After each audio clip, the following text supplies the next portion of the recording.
বিসমিল্লাহির রহমানির রহিম। প্রিয় দর্শক, আমি এখন দাঁড়িয়ে আছি একটি দেশীয় উদ্ভিদের সাথে। এই উদ্ভিদটির নাম ময়না কাঁটা, মন কাঁটা।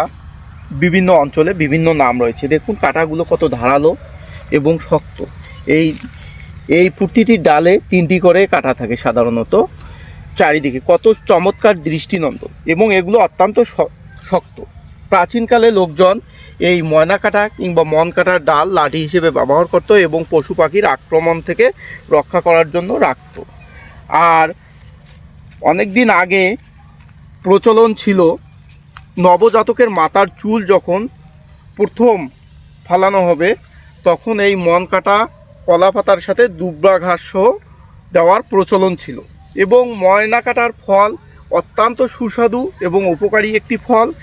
এবং এই ময়না কাঁটার পাতা এটি পীড়ানাশক হিসেবে ব্যবহার করা হতো। এর পাতার রস কোথাও খোসপাচড়া কিংবা ফোড়া উঠলে এই পাতার রস ব্যবহারের প্রচলন ছিল।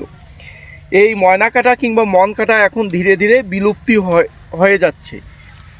তাই আপনাদেরকে দেখানোর জন্যই এই ময়না কাঁটার কিংবা মন কাঁটার গাছটা ভিডিও করলাম। আপনারা এই গাছটিকে কে কী নামে ডাকেন কমেন্টে জানাবেন। আল্লাহ হাফেজ।